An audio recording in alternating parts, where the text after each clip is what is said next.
Kau nggak boleh lihat siapapun. Banyak kan tokoh-tokoh di YouTube itu yang kajiannya luar biasa, sepertinya orang gila, tapi kajiannya luar biasa. Betul tidak?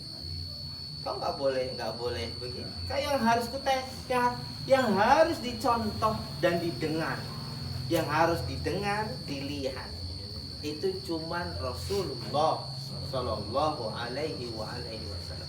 Tak boleh ada tokoh lain atau profil lain dalam pikiranmu selain Rasulullah. Mau sehebat apapun kaji orang ini, bukan berarti kita tidak menghormati dia sebagai jalan, ya kan? Jalan Allah mengajarkan kita mengenalkan Rasulullah, bukan. Kita melihat, kita belajar sama orang, belajar, tapi nengok jangan orang. Paham ya? Kita mau belajar sama siapa? Yang kita anggap kaji, yang kita anggap pemahaman keilmuannya mantap, oh si Polan. Tapi kita jangan nengok si Polan, nengok tetap harus Rasul. Kemudian kajiannya sesuaikan dengan Rasulullah. Kalau masih sesuai, ikuti. Kalau tidak, tinggalkan. Kajiannya bukan orangnya. Lah orangnya itu kadang-kadang mana ada orang yang kayak Rasulullah lagi. Paham ya? Tapi arahannya, anjurannya kepadamu sesuai nggak dengan Rasul? Kalau sesuai ikuti, kalau enggak usah. Gampang kan? Jadi yang begitu. Makanya kalau ditanya sama aku, tak bilang, oh itu benar, yang dia bilang semua tadi di situ benar, tapi tidak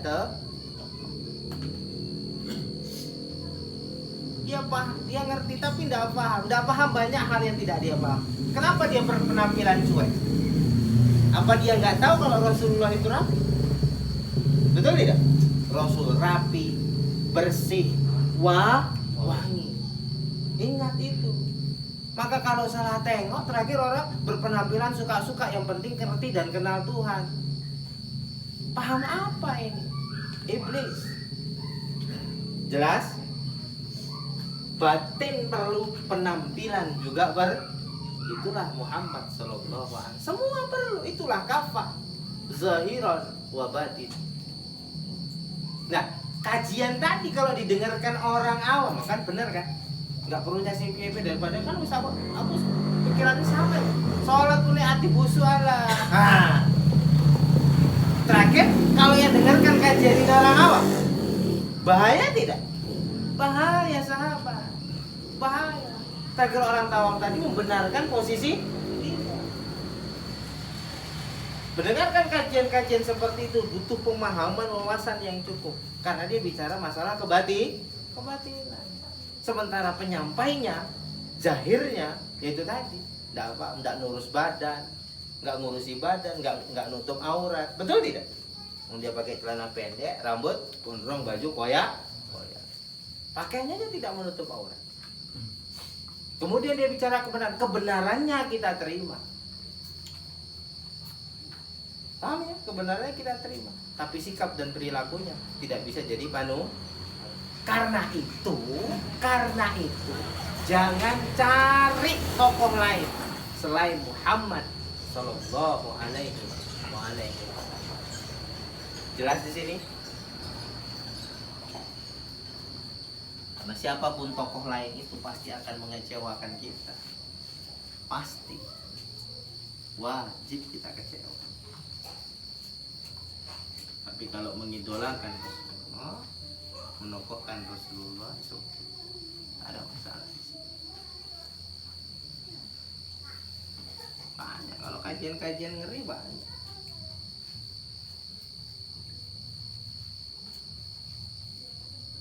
Maka aku pernah bilang, bertiga adu pengertian. Berangkat dari pengertian yang sama, tapi melihat dari sudut pandang yang berbeda. Salahnya dua-duanya cuma udah mendiam. Saksi hidupnya itu ya cuma aku. Ketika berdebat itu bertiga mereka. Nggak gitu kata mendiam. begini begitu begini. Gini loh deh, maksudku gak ada wajar.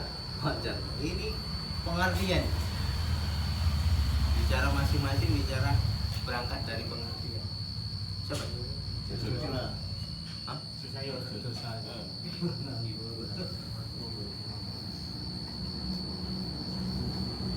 Datang, ya kan di kata mendiang ya kan? Ya lah balik. Enggak lo di, cuman dia lagi, cuman menurut, ya cuman apa ya? Pening. Semua ngarahnya ke awak sebagai apanya? Ya, lebih lurusnya. Kalau pengertian yang lebih lurus, ya itu ya pasti mendiam. Cuman bagaimana? Akhirnya apa? Lu sementara awak baru kemarin sore. Ini senior ini dua-dua. Kan? Ketua satu, ketua dua. Akhirnya apa? Gini aja lah. Adi pun nggak paham kali yang bagaimananya. Mau versi siapa Adi nggak tahu. Tapi anggap saja kita dari tadi cerita ini Rasul duduk di situ. Jelas kan? Rasul duduk di situ dan mengawasi, mendengarkan perdebatan kita dari tadi. Tapi yang ku tembak wajar kok. Nah, menurut gua, ada tadi kan bahas sing tanafas, ampas, segala macam, anting. Dari tadi kan bahas tuh. Menurut gua, kita sepakat dulu ya, sepakat. Yang paling kenal Allah siapa? Rasul. Yang menurutku yang paling kenal Allah itu ya Nabi Muhammad SAW. Kita sepakat nggak, Wak? Iya lah, siapa lagi? Kalau paling pasti sepakat. Paling kenal Allah itu Rasulullah. Nah, Rasul dari tadi duduk di situ ngawasi perbincangan kita. Nah, Wak tadi bahas begini. Nah, menurut Wak, ini pertanyaanku pertama. Dari semua kajian Wak itu Rasul dengarkan Wak cerita. Kira-kira menurut nurani Wak dan kesadaran Wak, apa kata Muhammad? Coba tanya. Wak tanya secara pribadi. Apakah Muhammad itu ngangguk-ngangguk? Paten kali kajianmu. Atau Nabi Muhammad itu sambil senyum nepuk dada Wak? Tak ngono. Kira-kira yang mana yang pas? Nah, Wak simpan aja jawabannya. Loh, pahamin? Wong kita sendiri sekarang semua tahu kok. Cerita boleh, cakap boleh, hadirkan Rasul di sampingmu. Memang sudah seperti yang kau pikirkan? Sudah seperti yang kau kumandangkan di luar itu, Islam itu? Islam yang diajarkan? Kau tahu Islam yang sedang kau jalankan ini sama dengan yang dibuat Rasul atau tidak? Kau tahu? Oh, gak sama. Ngimpi kau dapat syafaat. Kalau tidak, jelas itu. Mau syafaat dari mana? Mau jalannya juga beda. Sementara kata Rasul, "Qul in kuntum tuhibbunallah fattabi'un." Katakan kalau engkau cinta kepada Allah, enggak ada jalan lain, cuman jalanku. Kita boleh ikut jalan saya Volan, Tuan Guru Volan, atau jalan siapa saja selama jalan mereka itu di jalan Muhammad. Kalau enggak tinggalkan. Bahkan yang ngomong ini kalau jalannya sudah tidak di jalan Muhammad, tinggalkan saja. Gampang kan? Jadi ini tentang jalan Muhammad, bukan jalanmu. Ketika kau fokus pada jalanmu, kau akan meninggalkan jalan Muhammad. Karena kau akan apa? Akan menganggap kau punya hak untuk yang bagaimana. Karena jalan, paham ya?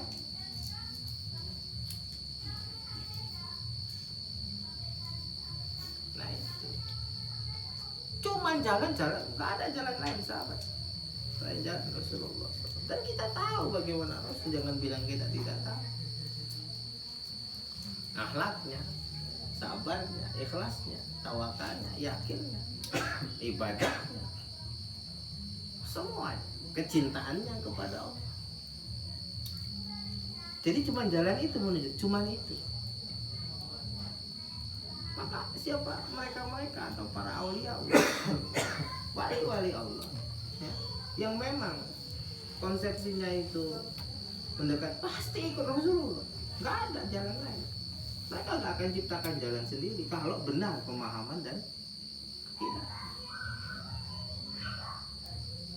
Maka untuk menimbang itu wali atau bukan, apa kata Imam Ghazali dalam kitab Ihya Ulumuddin? Wazinuhum ala mizani syariah. Timbang orang itu, orang itu kok bisa punya kemampuan hebat di luar nalar. Ini wali apa enggak? Timbang pakai timbangan syariat. Itu kata Imam Ghazali dalam kitab Ihya Ulumuddin. Timbang orang itu pakai timbangan syariat. Cemana ibadah? Apakah dia sholat atau tidak? Karena dalam Al-Quran ada aulia Allah, ada aulia usyayatin, ada wali Allah, ada wali setan. Ingat, maka ukurannya tidak bisa kemampuan. Ukurannya mizan syariah, timbangan syariat. Oh, sholatnya tekun, nggak pernah berbuat dosa besar, jarang berbuat dosa kecil. Dia menjaga dirinya dari ujung rambut sampai ujung kaki untuk taat dan patuh kepada Allah seumur hidupnya. Kemudian dia punya kemampuan lebih. Fashhadu, kata Imam Ghazali, saksikan. Huwa min auliyaillah. Dia itu salah satu dari wali.